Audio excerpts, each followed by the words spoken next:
Cinquième type d'enzymes, les isomérases catalysent le déplacement de groupes à l'intérieur d'une molécule sans que la formule brute varie. On parle d'isomérase. Qu'est-ce qu'un isomère? Isomère, une molécule, deux molécules qui ont la même formule brute, mais formule développée différente. Donc, les isomérases catalysent la conversion ou l'interconversion d'une molécule à une autre. Premier sous-type de ces isomérases, on a deux types de isomérases, l'épimérase et la mutase. Épimérase, on entend par épimérase, épimère. On peut passer interconversion d'un épimère à un autre. Exemple, le galactose et le glucose. Pour l'interconversion du galactose en glucose, on utilise des épimérases car le galactose et le glucose sont des épimères. Qu'est-ce que c'est les épimères? Ce sont des isomères, même formule brute, mais formule développée différente. Par quoi diffère le galactose, par exemple, du glucose? Même formule brute, mais formule développée différente. Ils diffèrent, ces deux épimères diffèrent par la position d'un seul OH. Et quand on dit galactose et glucose sont des épimères, il faut préciser le numéro de carbone. Vous l'aviez déjà vu dans le cours des glucides, galactose et le glucose sont des épimères en C4. Ça veut dire même formule brute, mais ils diffèrent par la position de OH du carbone numéro 4. De même, je vous rappelle que le mannose et le glucose sont aussi des épimères. Ils diffèrent par la position du OH du carbone numéro 2. On dit le glucose et le mannose sont des épimères en C2. Donc, pour l'interprovoque ces épimérases, ces enzymes qui appartiennent aux isomérases, provoquent des interconversions d'oses entre, par exemple, galactose et glucose et mannose et glucose. Les mutases catalysent le transfert d'un radical d'une partie d'une molécule à une autre. Exemple, on a le méthylmalonyl-CoA. C'est un composé que vous avez vu dans le métabolisme, CH3, CH, COH, CO-CoA, coenzyme A. Il possède un groupement acide ou une fonction acide sur le carbone numéro 2.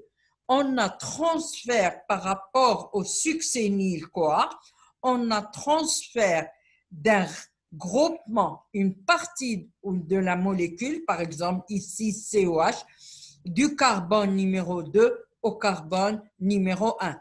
On a muté COH, on a changé la place de carbone numéro 2 du groupement COH au carbone numéro 1. On peut passer du méthylmanonyl au succinyl-CoA par des mutases. Dernier type de classe d'enzymes, les ligases. Les ligases catalysent la condensation de deux molécules et ça, vous avez vu des ligases dans les fragments de Kawasaki. Vous avez vu ça en cours de génétique A plus B et en biologie cellulaire. A plus B, par exemple, en présence d'ATP qui se transformera en AMP et en AMP donnera A et B. Ça veut dire une liaison permet ces ligases de lier A et B. Donc, on a terminé avec les différents types de classes d'enzymes. On avait vu là cette partie, n'est pas inclus dans le cours de cette année. Vous en aurez besoin pour la suite, peut-être après quand vous ferez une option de biochimie, enfin une option justement de biochimie, mais vous allez revoir cette partie-là, je vous la donne uniquement comme document et qui ne fait pas partie de ce cours-là. Pour les différents coenzymes, je ne vous demande pas, en ce qui concerne mon module, je ne vous demande pas de savoir les structures, mais de connaître le rôle et comment ils fonctionnent. Ça, c'est très important, que ce soit pour le NAD, le FAD, la thiamine pyrophosphate, ainsi de suite. Donc, on passe à une deuxième partie du cours qui est très, très importante aussi et qu'on avait dit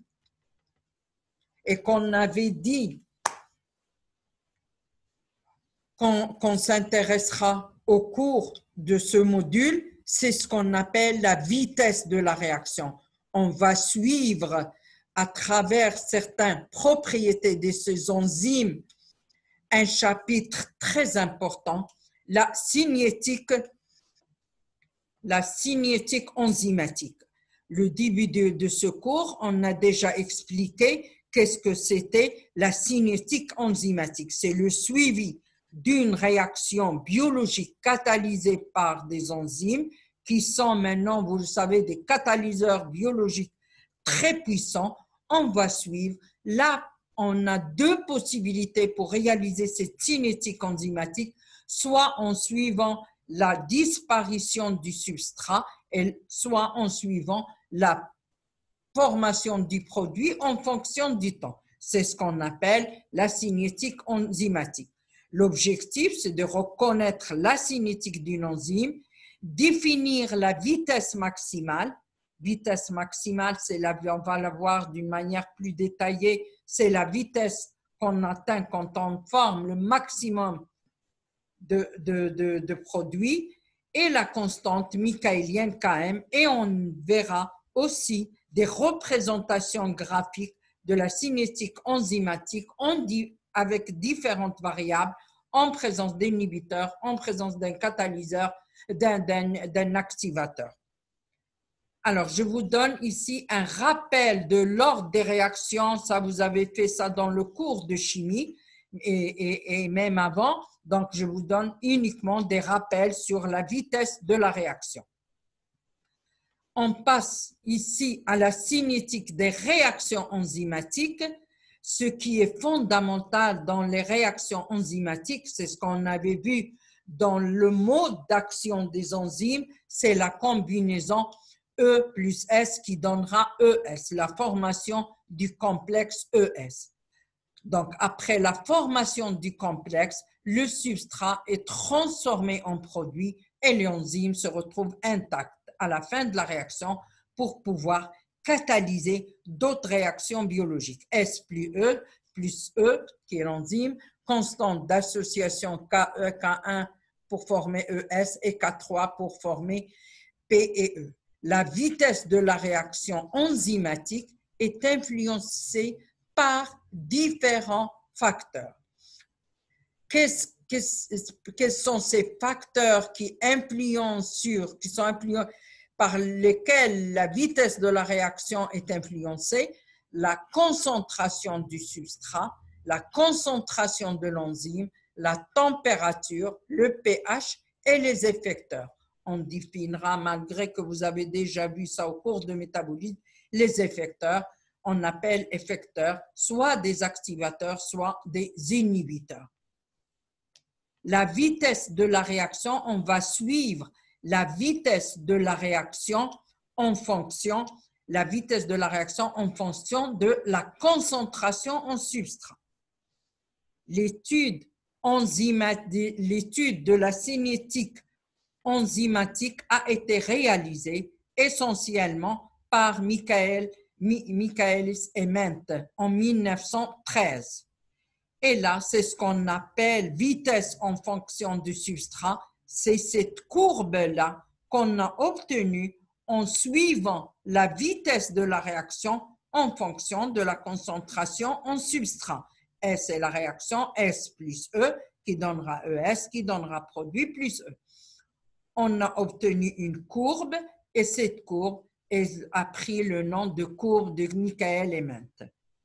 Qu'est-ce qu'on peut voir dans cette courbe? Toujours comme je vous ai dit, la démarche est la même qu'auparavant. On prend une courbe ou un schéma ou un graphe ou une courbe, on présente la courbe, on constate ce qu'on a obtenu, on décrit ce qu'on a obtenu et on conclut. On passe jamais, c'est ce qu'on voit énormément dans les sujets, les réponses aux examens, c'est que l'étudiant commence par la conclusion, par la remarque, par la conclusion. Non, on présente la courbe, on interprète la courbe et à la fin, on conclut. Qu'est-ce qu'elle présente, cette courbe? Elle présente la vitesse de la réaction enzymatique en fonction de la concentration en substrat. Ici, au début, qu'est-ce qu'on peut remarquer? On obtient une courbe. On obtient une courbe qui est formée de 3 parties. Une, la réaction, c'est E plus S qui donnera ES plus produit plus E. Au début, à petite concentration en substrat, la vitesse, on peut remarquer, la vitesse augmente d'une manière régulière et augmente doucement. Et c'est ce qu'on appelle ordre 1, c'est-à-dire proportionnalité entre la concentration en substrat et la vitesse. C'est ce qu'on appelle réaction d'ordre 1. Après, plus on augmente la concentration en substrat, la vitesse augmente rapidement. Plus la concentration en substrat augmente, plus la vitesse augmente. À une certaine concentration en substrat, on obtient un plateau. La réaction est d'ordre 0. On est en vitesse maximale. Qu'est-ce que ça veut dire vitesse maximale? Ça veut dire qu'il y a saturation de l'enzyme en substrat. Saturation de l'enzyme, ça veut dire on a fixé au début des substrats de l'enzyme sur le site actif. Après, il n'y a plus de place sur le site actif pour fixer le substrat. On peut augmenter continuellement la concentration en substrat, la vitesse ne varie plus. Et ça, c'est ce qu'on appelle on est en vitesse maximale, il y a saturation de l'enzyme en substrat. Et pour cette étude-là, pour obtenir V en fonction de S, parce qu'on avait dit que la vitesse dépend de la concentration en S et de la concentration en enzyme. Et vous voyez marqué sur la diapositive, pour réaliser cette expérience, Michael Emen a fixé une concentration en E, en enzyme, et la concentration est faible. Il a fixé la concentration en E et il a fait varier la concentration en S. Et on a obtenu la courbe michaélienne formée de 3 parties. Ordre 1, ordre mix, c'est quand la vitesse augmente rapidement, et l'ordre 0, où l'enzyme est saturée en substrat, on est en vitesse maximale. Interprétation, c'est ce que je viens d'expliquer. Aux faibles concentrations en substrat, la vitesse de la réaction est proportionnelle à celle du substrat. Réaction d'ordre 1. Lorsque la concentration S augmente, la vitesse s'accroît plus rapidement dans les mêmes proportions, réaction d'ordre mixte. On n'a pas encore atteint l'ordre 0, mais on s'éloigne de l'ordre 1. Aux fortes concentrations en S, il n'y a plus de proportionnalité, la vitesse devient constante. Ça veut dire elle est indépendante de cette concentration. Ça veut dire vous pouvez augmenter la vitesse de la réaction, la concentration en substrat, la vitesse ne varie plus, on est en vitesse maximale. L'enzyme saturée par son substrat. Et ça, le phénomène de saturation est spécialement et particulier à la cinétique enzymatique.